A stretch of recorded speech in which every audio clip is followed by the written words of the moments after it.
Hola a todos y todas. Como ustedes bien saben, yo soy Christopher Riveros, docente auxiliar de la Cátedra Operatoria Dental y coordinador del módulo, y hoy día les voy a presentar la clase de Composite Directos Posteriores. A modo de introducción, podemos decir que la odontología restauradora busca eliminar la patología, ya sea caries u otra, devolver la morfofunción del diente, garantizar una durabilidad de las restauraciones y restaurar colores. En la antigüedad, el material más utilizado en los dientes posteriores era la amalgama convencional, la cual podía solventar tres de los objetivos anteriormente mencionados, pero comenzó a cuestionarse distintos aspectos de esta, como por ejemplo la estética, la presencia de mercurio en su composición, la preparación cavitaria que requería el diente para poder restaurar con amalgama y el sellado marginal inmediato, por lo que comenzaron a buscarse otras alternativas y en los años 70 empezaron a utilizarse las resinas compuestas en los dientes posteriores. En la imagen podemos observar la evolución que ha tenido las resinas compuestas a través del tiempo, considerando tres grandes hitos que son la adhesión, el tipo de relleno inorgánico que presenta y el tipo de curado. Gracias a estos tres cambios que han tenido, en 1970 ha sido posible utilizar las resinas compuestas en el sector posterior. El objetivo principal de esta clase es reforzar y rememorar algunos conceptos relacionados con las resinas compuestas utilizadas en dientes posteriores, para que así estos conceptos puedan ser aplicados tanto en el preclínico como en la clínica. Como objetivo secundario, podemos decir que tenemos tres. Uno es la profundización de la polimerización de las resinas compuestas y esto asociarlo a uno de los problemas principales que tenemos, que es la generación de estrés de contracción. Además, vamos a recordar algunos métodos que nosotros tenemos para poder controlar este estrés de contracción en las técnicas de resinas compuestas y además de enfatizar los aspectos principales que tienen la restauración en los dientes posteriores con este tipo de materiales. La polimerización es un fenómeno inherente que tiene toda resina compuesta.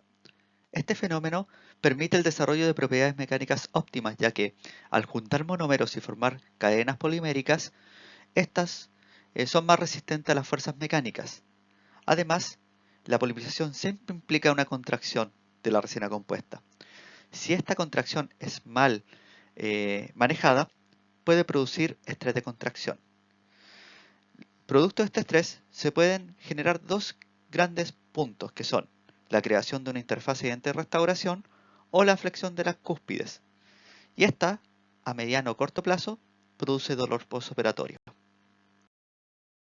Si consideramos las dos situaciones anteriormente vistas, cuando nosotros tenemos una fuerza de adhesión entre diente y restauración menor a la fuerza de contracción de la resina, se generan espacios o gap entre el diente y la restauración, lo que puede producir a mediano y corto plazo dolor postoperatorio debido a la infiltración de líquidos a través de esta interfase y a largo plazo caries secundarias. En el caso de que esta fuerza de adhesión sea mayor a la contracción de la resina, ocurre la flexión cuspidia, lo que puede producir crack y fracturas cuspidias en los casos más extremos. Considerando los factores que son importantes en el estrés de contracción, tenemos primero la configuración cavitaria, la cual tiene relación con el factor C o factor cavitario, que es definido como la cantidad de paredes adheridas que tenga la restauración con el diente versus las paredes libres, siendo un factor cavitario mayor uno que puede generar mayor estrés de contracción. Por otro lado tenemos el método de restauración, ya que no es lo mismo incorporar de bloque una resina compuesta versus a ponerlo en pequeños incrementos. Por último, tenemos los tipos de resina compuesta, considerando dos grandes factores que son el módulo elástico, el cual a mayor módulo elástico, más rígido el material y más probabilidades de estrés de contracción puede generar. Y por otro lado tenemos la contracción, siendo materiales que puedan contraer más los que pueden generar mayor estrés de contracción. En la siguiente imagen podemos observar los distintos factores cavitarios que podemos tener en una preparación cavitaria, siendo el factor cavitario 5, o sea, 5 paredes adheridas versus una libre, el más perjudicial con respecto al estrés de contracción, si no lo podemos controlar. Los invito a analizar mejor esta imagen considerando las tensiones que se generan en la preparación cavitaria tanto en vista lateral como oclusal. Refiriéndonos ahora a los métodos de control de estrés de contracción, tenemos primero la dispersión de fuerzas de polimerización que se pueden producir a través de un material fluido o flexible, el cual sirve como rompefuerza para las tensiones que se van generando en las paredes.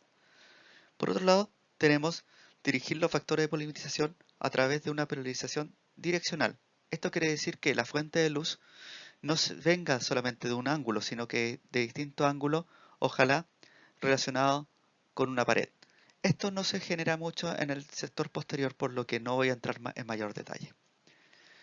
También tenemos el aumento de la fase pregel, el cual se puede generar a través de una polarización gradual o a pausas.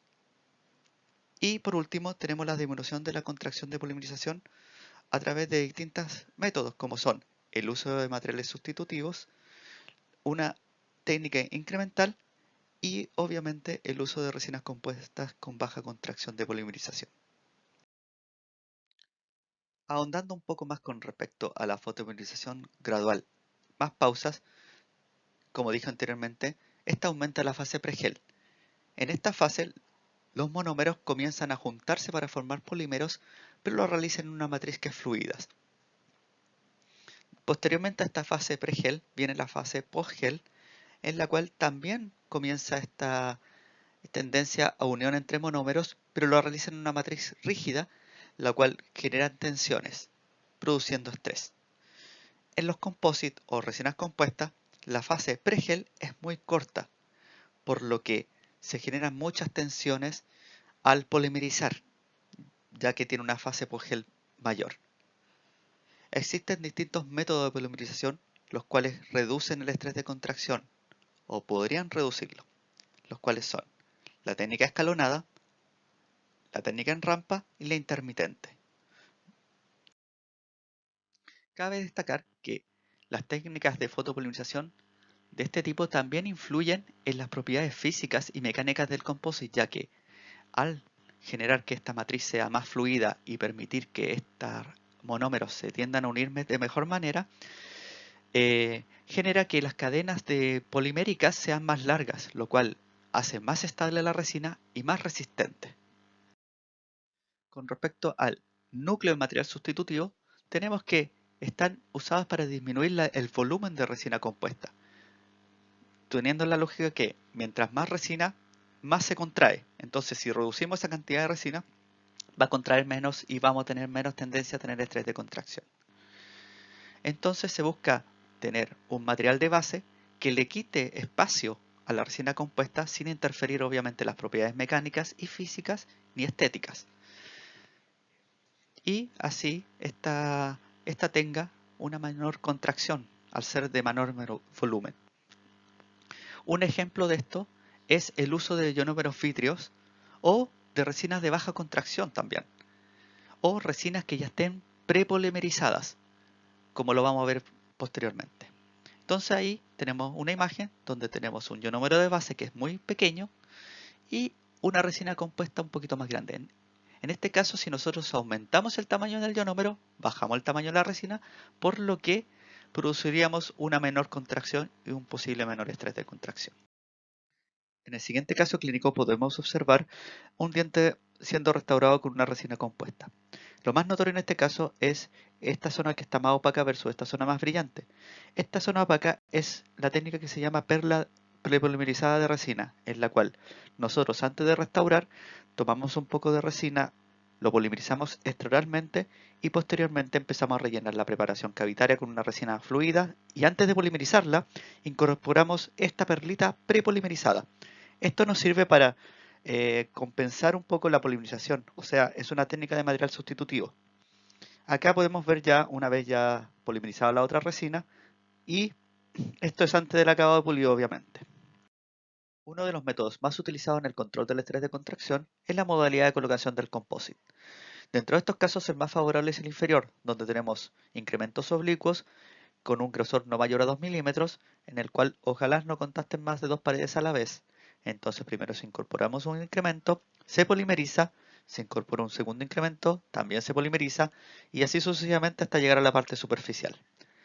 Dentro de las principales ventajas que tiene este método es que al reducir la cantidad de resina, nosotros también estamos reduciendo la contracción de esta, por lo que la posibilidad de estrés es menor que en los casos superiores. Además, al ser resinas de menor grosor, garantizamos que esta resina polimerice.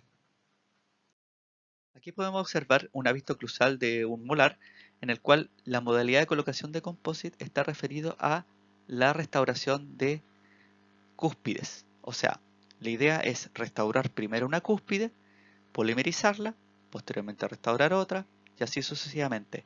Esto también se debe incorporar en capas, o sea, una capa más profunda primero, posteriormente una capa más superficial, siempre teniendo en consideración un incremento oblicuo no mayor a 2 milímetros. Referidos al uso de resinas de baja contracción, tenemos que estas resinas por lo general presentan un alto porcentaje de volumen de relleno inorgánico.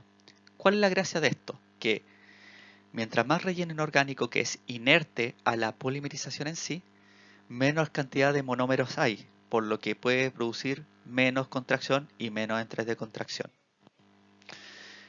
También se incorporan algunas moléculas de monómero que son de baja contracción, o sea, no son las mismas que nosotros tenemos en las resinas convencionales, sino que son otras que contraen mucho menor.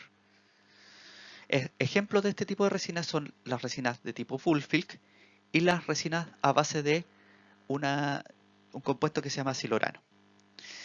Aquí podemos ver una imagen en el cual tenemos la composición que tiene esa partícula silurano. Tenemos un oxirano, el cual es un monómero de tipo cíclico o circular, el cual al romperse se expande y así permite que la unión entre los distintos tipos de monómeros no haya tanto contracción, ya que ese rompimiento del anillo hace que se expanda. No así el metacrilato acá abajo, que es la base de la mayoría de las resinas o un derivado de este metacrilato, las cuales son moléculas lineales que están separadas y al polimerizar estas se juntan produciendo un espacio final que es la contracción. Pasando al tema de restauración propiamente tal, tenemos primero una etapa en la cual nosotros no hemos decidido si realizamos una resina u otro tipo de biomaterial. Entonces partimos con la anamnesis del paciente, en la cual nos enfocamos en aspectos como motivo de consulta, sintomatología que ha tenido, pretensiones que tiene el paciente en particular, edad u otro aspecto importante que nos puede enfocar el plan de tratamiento. Después viene el examen clínico extra e intraoral, en la cual nosotros nos enfocamos en topografía dentaria, actividad y riesgo querogénico, estado del diente en particular, considerando restauraciones y en qué estado están, tipo de lesiones y otros aspectos. Además tenemos que observar los dientes vecinos y antagonistas de este diente. Con respecto al examen complementario, nosotros nos enfocamos principalmente a la radiografía, en la cual podemos observar la relación que hay entre la cámara pulpar y las lesiones o restauraciones, además del estado periapical, el estado perirradicular. Con respecto a las maniobras previas, nosotros nos enfocamos en realizar una profilaxis, eh, muchas veces un destartraje, además de eliminación de tinciones.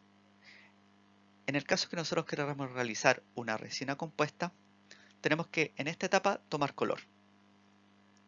Además, en maniobras previas se incorpora el uso de anestesia y el aislamiento absoluto.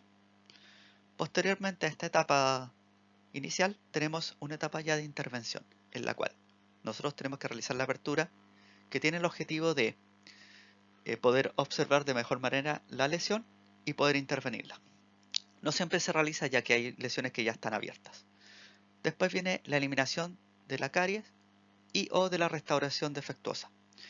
Los invito a investigar un poco más con respecto a cuáles son los tipos de eliminaciones de caries que podemos tener. Después tenemos la selección del material. Aquí nosotros vemos si hacemos resina o no. En el caso que seleccionemos la resina, tenemos que ver qué tipo de resina vamos a ocupar, qué tipo de técnica, entre otras cosas. Después viene la base cavitaria, que no siempre es una etapa propiamente tal, ya que con respecto a las resinas compuestas, ya el uso de adhesivo genera lo que uno esperaría con la base cavitaria, que es generar una homeostasis o sellado. Pero en esta etapa también se pueden incorporar los ionómeros vítreos y dical, en el caso que lo requiera el caso clínico. Después viene la etapa de preparación cavitaria, que esta no se incorpora en las restauraciones de resinas compuestas, ya que la preparación cavitaria en sí es la misma eliminación de la restauración o caries que hayamos realizado anteriormente. Quise ponerlo ya que esto le puede servir para otro tipo de restauraciones, por ejemplo incrustaciones, en la cual en esta parte se realiza el tallado cavitario. Después tenemos el uso de bandas y cuñas, las cuales no siempre se utilizan en los sectores posteriores para realizar resinas compuestas, ya que hay casos como por ejemplo en la clase 1 de tipo oclusal o vestibular, en las cuales no se interferiría para poder restaurar. Después viene la desinfección cavitaria, la cual principalmente está enfocado a utilizar clorhexidina u otro desinfectante. Después de esto, tenemos que aplicar el sistema adhesivo. Como ustedes ya saben, hay distintas técnicas o tipos de sistema adhesivo, entonces también les invito a profundizar un poco más con respecto a esto. Después de aplicar el sistema adhesivo, tenemos la restauración propiamente tal. Después de haber realizado la restauración, viene la prueba de oclusión. Esta se realiza obviamente sin aislamiento y en la cual se va marcando en qué sitio está ocluyendo el paciente para ir aliviando los sitios donde hay mayor impacto. Posteriormente a haber hecho un ajuste de la oclusión, tenemos el acabado y pulido. Posteriormente tenemos un rebonding que no siempre se realiza, que es para sellar todos los márgenes o grietas superficiales de la resina, y después vienen los controles. Entonces nosotros partimos con un diente que ya se le ha eliminado completamente la caries para posteriormente terminar con una restauración propiamente tal. Para entrar en algunos detalles con respecto a la preparación cavitaria de las resinas compuestas posteriores, tenemos que primero no tienen una configuración específica de paredes, o sea, estas pueden ser paralelas, expulsivas o retentivas. No hay una profundidad determinada, depende de la eliminación de la restauración o de caries que hayamos tenido, y además del uso de bases cavitarias. La periferia siempre tiene que ser en esmalte, eso es lo primordial. Ahora, si en algunos sitios no hay, ojalá que haya la mayor cantidad de esmalte posible para que haya una mejor adhesión y un mejor sellado periférico. Siempre tienen que pensar en ser lo más conservador posible. O sea, no tratar de eliminar diente por eliminarlo. O sea, preservar la mayor cantidad de dientes, ya que mientras más esmalte haya, es mejor para la resina. Los ángulos ojalá que sean redondeados. Esto es para toda preparación cavitaria, ya que las fuerzas que se van generando a nivel oclusal se distribuyen mejor en ángulos que son redondeados. No presenta bisel en borde cabo superficial, o sea, el esmalte hay que preservarlo. Por eso no hay que biselarlo, no hay que tocarlo, ojalá. O sea, no hay que desgastarlo. Entonces, principalmente la eliminación de la caries o de la restauración determina la configuración de la preparación cavitaria. Uno de los principales aspectos a considerar dentro de la mayoría de las resinas posteriores es la generación del punto y área de contacto. Esto es uno de los grandes inconvenientes que tenemos, ya que no es muy fácil de realizar con una resina compuesta que esté en estado plástico. Entonces existen distintos sistemas que nos permiten obtener una buena zona de contacto, pero la mayoría utiliza bandas y cuñas. Un dato importante a considerar relacionado con lo anterior es recordarles que el espacio interproximal presenta una forma triangular y que por lo general está ocupado por la papel interdentario. En el caso que nosotros realicemos una mala relación entre el diente restaurado con el diente vecino, podemos generar un impacto alimenticio que a corto o mediano plazo produce una gingivitis y a largo plazo una periodontitis. Además, tenemos que puede producir una inestabilidad de la arcada, ya sea con migración dentaria, ya que los dientes tienden a buscar su contacto con el otro, así como pérdidas de anclaje o retención de la restauración, ya que el punto de contacto ayuda a que la restauración permanezca en boca. Pasando al tema de las bandas matrices, estas presentan distintas funciones, dentro de las cuales tenemos evitar que el biomaterial sobrepase o se sobreextienda a los límites que nosotros queremos. Además, devuelve una cara perdida del diente, ya que sustituye una cara proximal. Es importante realizar un bruñido de esta banda para darle convexidad tanto a nivel horizontal como vertical. Además, devuelve al diente la función de protección del periodonto, ya que un buen punto de contacto protege del impacto alimenticio. Además, al ser lisa, genera que la restauración quede muy pulida en esa zona. Además, tiene función de protección del diente, ya que nosotros estamos aplicando en el diente a restaurar ácido adhesivo, lo cual la banda produce que no se extienda al diente vecino. Dentro de las características ideales que deben presentar las bandas matrices, tenemos que esta debe extenderse 1 milímetro por debajo del margen cervical o gingival de nuestros cajones proximales. Por otro lado, estas deben ser rígidas, ya que le dan el sustento a una resina que está en estado plástico antes de polimerizarse. Además, debe dar contorno anatómico apropiado. Esto es referido a lo anteriormente dicho del contorno o el bruñido que nosotros tenemos que hacer tanto a nivel horizontal como vertical.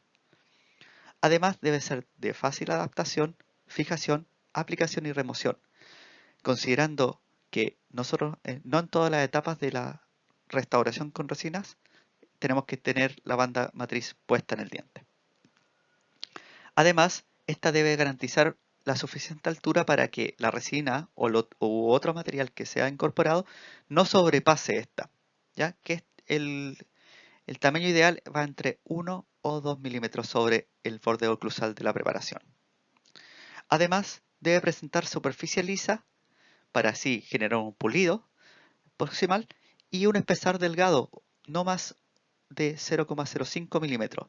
Esto porque al poner una banda entre medio de los dientes, si es muy gruesa, puede generar un espacio que después no podamos compensar con la cuña. Las bandas matrices las podemos clasificar de distintas maneras. Primero tenemos el tipo de material. Tenemos bandas metálicas y bandas de poliacetato. En el sector posterior se prioriza el uso de bandas metálicas. La estabilización que presenta la banda. Tenemos que usan portamatriz y otras que no utilizan portamatriz, sino que usan otro sistema como por ejemplo los aros de Vitim. Además tenemos la elaboración. Hay unas bandas que están conformadas o precontorneadas y otras que son laminadas, que son bandas lisas. Acá podemos observar distintos tipos de bandas. Por ejemplo, tenemos distintas formas que hacen referencia con los distintos tipos de márgenes cervicales que pueden tener los dientes.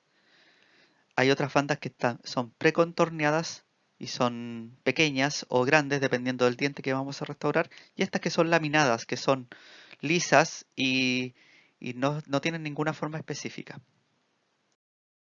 Refiriéndonos al portamatriz, este es un dispositivo metálico o plástico que nos permite tanto incorporar como estabilizar la banda matriz en el diente. Hay distintos tipos de portamatrices, en los cuales tenemos los integrados, como por ejemplo el Omnimatrix, Ultramatrix y Automatrix, en la cual la banda y el portamatriz están incorporados en uno, no se pueden disasociar. Por otro lado tenemos los separados. Ejemplos de estos son el Tofflemayer y el Ivory, donde tenemos por un lado un portamatriz y por otro lado las bandas. Entonces nosotros los vamos a incorporar dependiendo de los casos clínicos. En la siguiente imagen podemos observar el portamatriz Tofflemayer en sus distintos tipos. Tenemos el universal, que es el común que nosotros podemos observar en la mayoría de las clínicas. Tenemos uno más angulado y uno angulado para niños. En estas otras imágenes tenemos el portamatriz Ivory, el cual, a diferencia del Tofflemayer, cambia el cabezal, siendo uno más simple, ya que la banda solamente sale por un sitio. Acá podemos observar el sistema Omnimatriz de la Ultraden, el cual es un portamatriz de tipo plástico, el cual ya presenta incorporado la banda, ya sea metálica o de acetato. Acá podemos ver cómo se puede adaptar este sistema con distintas angulaciones. Acá tenemos un sistema que no utiliza portamatrices, que es el sistema Paluden. Estos aros de acá se llaman aros de Vitin, y este sistema Paluden tiene aros de Vitin de distintas formas y además tiene bandas precontorneadas de distintos tamaños y distintas formas además. Aquí está la versión Plus del Paluden, el cual incorpora muchas más cosas. Aquí el aro de Vitin cambia un poco, siendo un aro más flexible y además se incorporan ya otro tipo de instrumentales, por ejemplo, el, el porta aro de Vitin, si lo queremos llamar así, y cuñas especiales. Por otro lado, tenemos otro sistema que utiliza el aro de Vitin, que es el Quidmat de la Polidentia. Aquí los aros son más flexibles que en el Paluden original. Tenemos distintos tipos de aro, tenemos bandas precontorneadas y además cuñas específicas. En esta imagen podemos observar el nuevo formato que tiene el sistema Quidmat de la Polidentia, en el cual ya se cambia el aro de Vitin a un aro más flexible y además se incorporan, como después vamos a ver, unos aditamentos que nos permiten adaptarnos mejor al caso clínico. Dentro de las ventajas que tienen estos aros, aparte de ser flexibles, es que presentan estos aditamentos, los cuales nos permiten adaptarnos mejor a las caras proximales de los dientes y así poder restaurar de mejor manera. Con respecto a la cuña, podemos decir que estas presentan una forma triangular o de pirámide alargada. Estas pueden estar elaboradas de madera de naranjo, roble o nogal. Las de madera permiten que puedan ser anatomizadas o adaptadas a los distintos casos clínicos. Estas se realizan con bisturí. Por otro lado tenemos las plásticas, las cuales pueden ser transparentes u opacas. La gran gracia de las transparentes es que permiten el paso de la luz para poder polimerizar en algunas zonas y en algunos casos clínicos. Una de las grandes diferencias que hay entre las de madera con las de plástico es que las de madera permiten absorber algunos fluidos que pueden venir a través de la encía o de la misma saliva del paciente. Es importante considerar dentro de las cuñas que ojalá presenten esta forma, donde nosotros encontramos un vértice o una punta, hay una bajada o una angulación y posteriormente está la base. ¿Cuál es la gran gracia de esta angulación? Es que nos permite ir incorporando la cuña sin dañar la encía. Aquí tenemos distintos tipos de tamaño de cuña dependiendo del caso que nosotros estemos enfrentando. Otro tipo de cuñas que nosotros podemos encontrar y que no quise incorporar dentro de la otra clasificación son las cuñas de silicona. Estas son cuñas las cuales presentan dos orificios donde se incorpora ahí el portaclamps. Estas tienen flexibilidad para poder abrir el portaclamps y generar que la zona intermedia a estos dos orificios se adelgace y poder pasar entre medio de los dientes. La gran gracia de esto es que se adaptan bien a los dientes vecinos, ya que esto es un material más resiliente que las de madera y las de plástico. Dentro de las funciones que presenta la cuña tenemos evitar que sobrepase o fluya el material a nivel cervical. Esto se genera gracias a que la cuña permite que la banda se adoce a la parte marginal, cervical o gingival de la preparación cavitaria, lo cual no permite que se genere un espacio ahí. Además ayuda a restaurar los contornos, ya que, como anteriormente lo dije, se puede anatomizar o se puede modificar la forma de la cuña para que se adapte mejor a las formas del diente. Además, ajusta la matriz al diente. Esto tiene mucha relación con lo primero que dije, o sea, permite que la banda esté pegada completamente al diente. Además, hace que se separen los dientes, protegiendo la papila gingival al mismo tiempo. Esto genera muchas ventajas, ya que nosotros, como sabemos, utilizamos una banda, la cual tiene un grosor mínimo que tenemos que compensar con el movimiento o el desplazamiento de los dientes. Además, sostiene o estabiliza tanto las bandas matrices como las gomas diques, ya que, como lo vieron en la clase de aislamiento, nos permite muchas veces utilizar cuñas para que la goma no suba. Además, genera que se rebaje o se deprima la papila para así protegerla. Algunas cuñas, como por ejemplo las de madera, permiten que absorba la hemorragia o los fluidos provenientes de la papila interdentaria.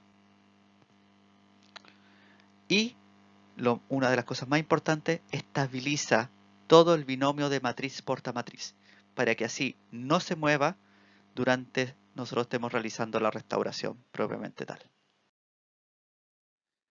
Aquí podemos observar los distintos modos de poner la cuña, siendo el correcto bajo el margen cervical o gingival de la preparación cavitaria. Aquí sobre esto genera esta concavidad que después va a acumular mucho biofilm y no está tampoco siendo considerado con respecto a la forma que tiene que tener esta zona interdentaria. Por otro lado, esto también está incorrecto, ya que también se genera esta vuelta o esta concavidad que puede producir mayor acúmulo de biofilm. Aparte, que no garantiza muchas veces una buena adaptación de esta zona, un buen sellado. Tenemos distintas técnicas para incorporar la cuña. Tenemos la primera, que es la cuña única, en la cual se opta cuando en los casos tenemos una normalidad en la separación dentaria y además el margen cervical no está alejado de la encía. Por otro lado, tenemos las cuñas dobles, en la cual se opta cuando los cajones proximales están amplios en sentido vestibulolingual o hay presencia de diastema. Estas cuñas dobles son puestas una al lado de otra. Por otro lado, tenemos la cuña montada. Estas se utilizan cuando el periodonto está disminuido, ya que el margen cervical está muy alejado de la encía y además se puede incorporar en los cajones que son poco profundos, ya que el margen cervical está muy hacia oclusal, teniendo el mismo problema anterior del periodonto disminuido. Y la cuña calzada, en la cual se opta cuando la concavidad dentaria lo requiera. O sea, la cuña calzada se refiere principalmente a la anatomización de la cuña con un bisturí para que así tenga la forma proximal que tiene el diente en particular. Acá podemos ver un caso simulado en el cual hace referencia a una carie oclusal de un molar superior. En esta, radiográficamente se observa que ya la caries no está solamente en oclusal, sino que está proximal. Entonces tendríamos que intervenir también ese cajón. Lo primero que se realiza es una prueba de oclusión. ¿Para qué? Para determinar dónde está la zona de contacto, porque lo más importante es que no quede en el margen entre el diente y la restauración, debido a que esa zona va a ser de extrema debilidad con respecto al grosor de la resina. Después de eso se realiza un pulido del diente. Esto lo efectuamos con piedra pómez denteada. Ojalá nunca utilizar cremas, ya que estas son oleosas y pueden interferir en la adhesión. En estas imágenes podemos observar la toma de color. Podemos notar aquí una pequeña bolita de resina, la cual es polimerizada. Esto lo hacen debido a que la resina cambia su croma principalmente una vez endurecida. Entonces, este método nos sirve para comparar directamente el color de la resina que nosotros vamos a utilizar con el diente en particular. Después de haber realizado las maniobras previas, se realiza el elemento absoluto para comenzar a intervenir. Como yo anteriormente les dije, hay una etapa de apertura que en este caso no es requerida. ¿Por qué? Porque ya está abierto el diente. Después de esto, si se fijan bien, se pone una banda en la cuña, pero al revés. Esto, la principal función que tiene es proteger el diente vecino antes de intervenir el cajón proximal. Entonces ahí se comienza a eliminar la carie y queda ahí, si ustedes ven bien, abierto y sin caries. Hay algunas veces que se opta por dejar un poco de carie, dependiendo de el tipo de diente, la sintomatología o la intervención que nosotros queremos realizar.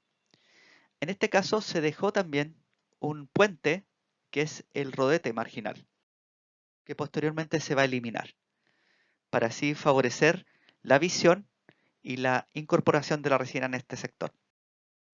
hay consideraciones que nosotros tenemos que tener en cuenta al restaurar un diente posterior.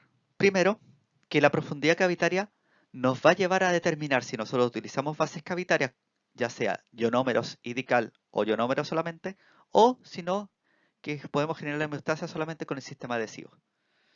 Además, en la mayoría de los casos se debe comenzar a restaurar los cajones proximales para así dar un buen punto de contacto, un buen rodete marginal y posteriormente se realiza el cajón oclusal.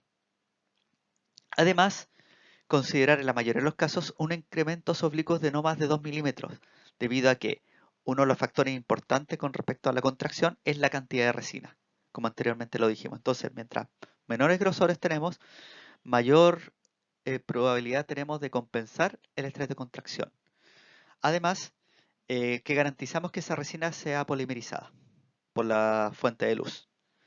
Además, siempre tener en cuenta el tipo de técnica que nosotros utilicemos para poder polimerizar la resina, teniendo en consideración siempre el uso de una técnica incremental a pausas. Además, para mejorar la estética de las restauraciones en general, ya sea posterior o anterior, se utilizan siempre compostes de distintas opacidades. Ahora, en el sector posterior, ojalá usen dos tipos de opacidades, una opacidad más translúcida y otra más opaca, haciendo referencia a la translúcida al esmalte y la opaca a la dentina. En cambio, en el sector anterior se pueden utilizar muchas más opacidades. Y además, el uso de las tinciones, los cuales nos sirven para poder simular, por ejemplo, algunos surcos, algunas fosas del diente. Estas tinciones siempre se realizan antes de efectuar la última capa de resina. Pasando a la restauración propiamente tal, primero que todo tenemos que posicionar las bandas matrices metálicas y las cuñas de madera. Esto cumple dos objetivos. Primero, proteger el diente vecino durante el proceso, y el otro es aplicar la capa de resina proximal dándole forma a esta. Después de esto, aplicamos el sistema adhesivo propiamente tal que hayamos elegido, ya sea Etch and Rinse o autogravante. Por lo general, en la cátedra optamos por hacer un grabado con ácido ortofosfórico en el esmalte. Después lo lavamos, lo secamos y aplicamos un adhesivo universal o un autogravante en dentina. En esta imagen aquí nosotros podemos ver un grabado selectivo en esmalte, pero con un error grande, que es no proteger los dientes vecinos. Y en este caso específico también se opta por otra técnica de adhesivo y grabado ácido, que es la aplicación del mismo ortofosfórico por un menor tiempo en dentina y después se lava, se seca y se aplica el sistema adhesivo. Después de esto, debemos reconstruir por proximal de la cavidad. Esto no tiene la lógica de llevar una preparación cavitaria clase 2 a una clase 1 para así favorecer la aplicación de los incrementos.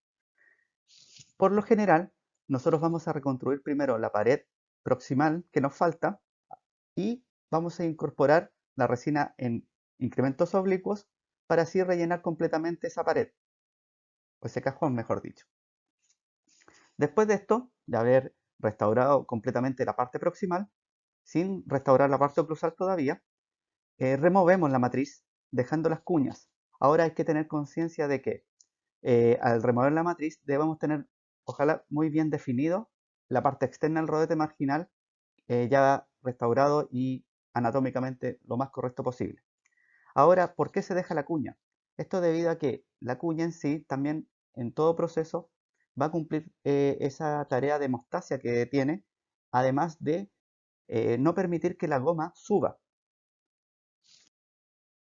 Una vez aplicado o restaurado los cajones proximales junto con sus rodetes, debemos proceder a restaurar la parte oclusal. Hay diversas técnicas, métodos que ustedes pueden ver en videos, en libros. Les voy a exponer dos que son fáciles de aplicar y no requieren de instrumentales tan específicos. Por ejemplo, la colocación de un incremento horizontal de resina compuesta que luego se dividirá con la espátula o una sonda para darle la forma anatómica que nosotros queremos. La idea de esto es eliminar o cortar los vectores de contracción para así disminuir mucho el estrés de contracción. Por otra parte tenemos reconstruir por cúspides. O sea, nosotros aplicamos el incremento dándole forma a la cúspide específica, cuidando de no contactar paredes contrapuestas. Por cada incremento que nosotros pongamos, o serie incrementos que nosotros pongamos que no estén contactando paredes contrapuestas, nosotros debemos aplicar 20 segundos de fotoactivación. Posterior a esto, aplicamos los otros incrementos, fotoactivamos y así sucesivamente hasta rellenar toda la preparación cavitaria. Muchas veces nos van a quedar los surcos bien notorios o van a quedar dentina expuesta. En ese caso, nosotros debemos aplicar una resina fluida en el surco para que así protejamos esa dentina o rellenemos ese surco que muchas veces es muy marcado. Y luego polimerizamos por 20 segundos. Una vez ya teniendo todo completo, debemos polimerizar, ojalá por cara, de 1 a 2 minutos con una luz de alta intensidad.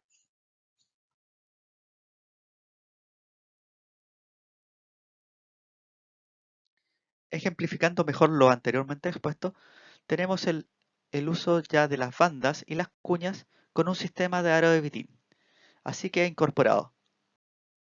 Después se hace el grabado selectivo del esmalte, posteriormente la dentina, se lava, se seca y esto que aparece ahí es algodón o algún absorbente. Ojalá que no sea alguno que deje residuos. Esto se realiza para no desecar la dentina. Posteriormente se aplica el adhesivo, ahí se ve una superficie más brillante, se airea y se polimeriza. Haciendo referencia ahora a los instrumentales utilizados para la incorporación de resina compuesta, tenemos espátulas de distinta elaboración. Por ejemplo, acá tenemos una espátula que es de acero inoxidable, otra que es de teflón, esta de acá es de plástico y esta es de un metal bañado en oro. Además podemos ver que las puntas activas pueden ser distintas. Por ejemplo, tenemos espátulas de distintos tamaños, tenemos estas puntas que son para generar un mejor surco en los sectores posteriores. Acá también, esta nos sirve también para contornear un poco los rodetes y otras con condensadores también. Siguiendo con la sistemática de restauración, primero se restaura la pared o el cajón proximal. Aquí está el primer incremento oblicuo y de no mayor a 2 milímetros. Posteriormente se comienza a incorporar la segunda capa oblicua a razón de la otra pared. Aquí se puede observar que se deja un grosor mínimo o un espacio entre medio de los dos incrementos. Después se comienza a rellenar la preparación cavitaria a incrementos, obviamente no olvidando la polimerización entre cada incremento. Aquí ya el espacio entre los dos dientes ya fue reducido al máximo.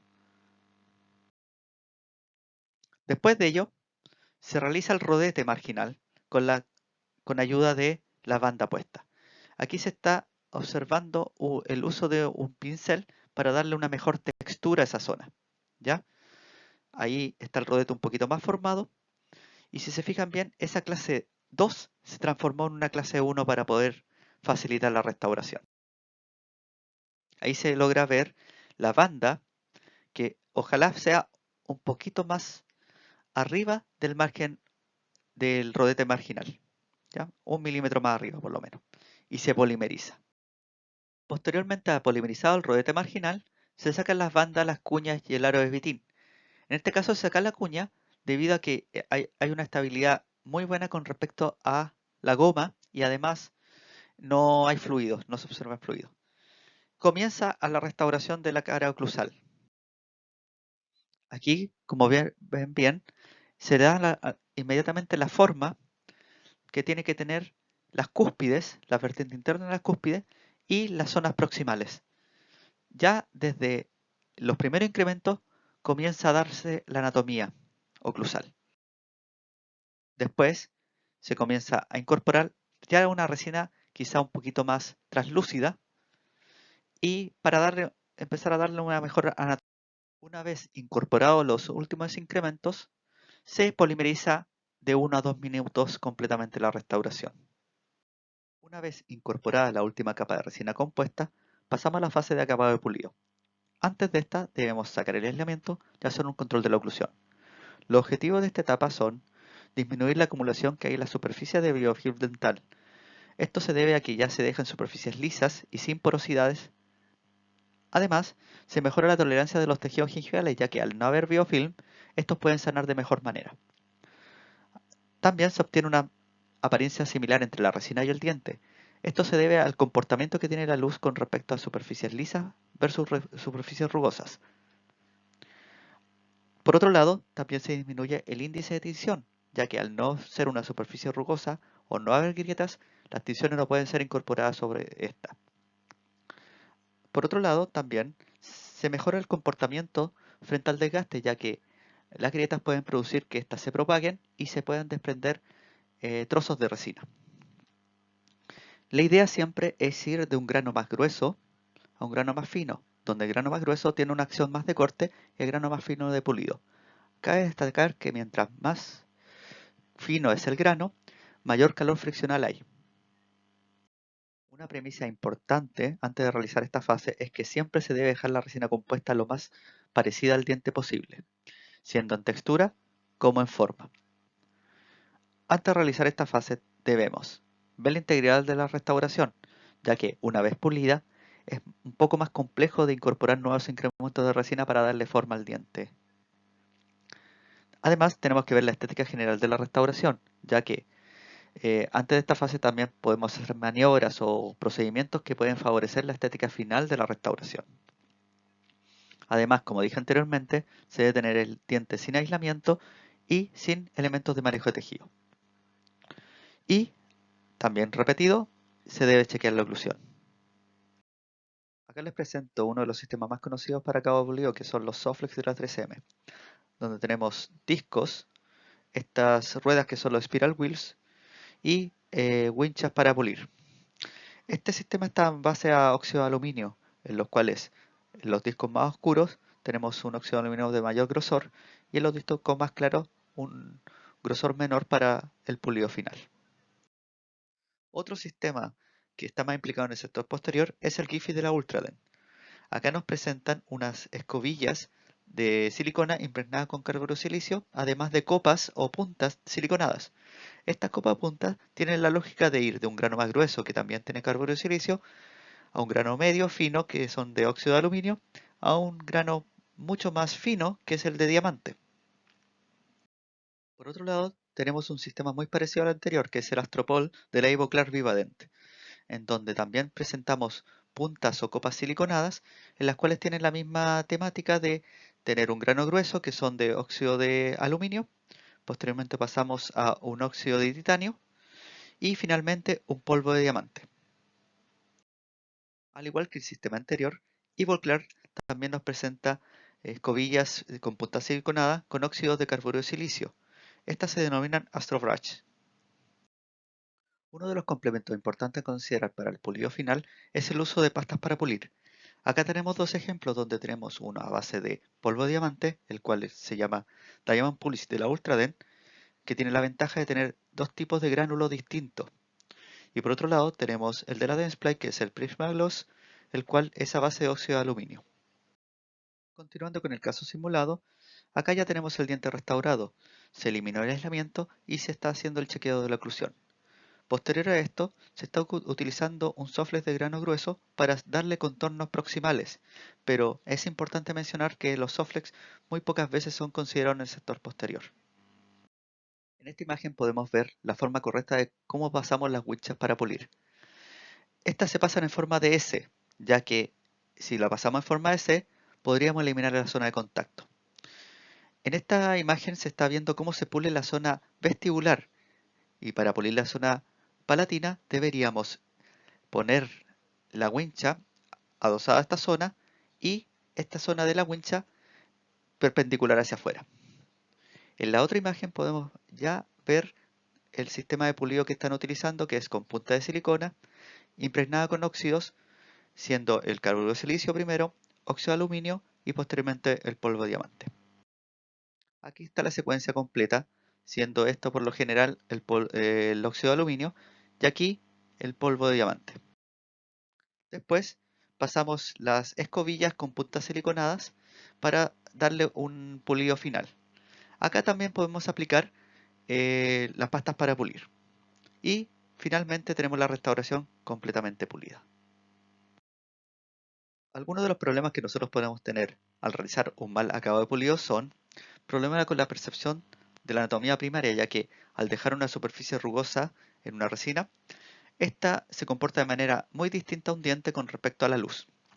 Por otro lado está la formación de microcracks, ya que esta etapa implica una vibración que si nosotros la controlamos mal, podemos producir fracturas superficiales. Además, el calor que se genera durante este proceso, si nosotros lo controlamos de mala manera, podemos producir una degeneración o degradación del agente de enlace que contiene la resina compuesta. Además, como mencioné anteriormente, las superficies rugosas son más afín al acúmulo de biofilm dental y más afín también a la incorporación de tinciones, lo cual genera inestabilidad en el color en la resina. Además, los microcracks o los cracks superficiales que pueden quedar una vez que nosotros realicemos la resina, si nosotros no efectuamos un buen acabado y un buen pulido, puede producir desprendimiento de material. Una etapa alternativa que nosotros tenemos en la elaboración de resinas compuestas es el rebonding, que tiene el objetivo de sellar la interfase diente-restauración y además de rellenar algunos espacios que pueden tener las resinas, como por ejemplo grietas o poros. Esta etapa no necesariamente es elaborada en la misma sesión. Muchas veces nosotros la incorporamos en otras sesiones, principalmente para complementar nuestro trabajo o quizás por alguna sintomatología que haya tenido el paciente. Para ello se utilizan distintos materiales como son resina fluida, sellantes de punto y fisura o sellantes de superficie. Aquí tenemos algunos ejemplos, por ejemplo el Permaseal de la Ultradent, Viscover de la Visco y Fortify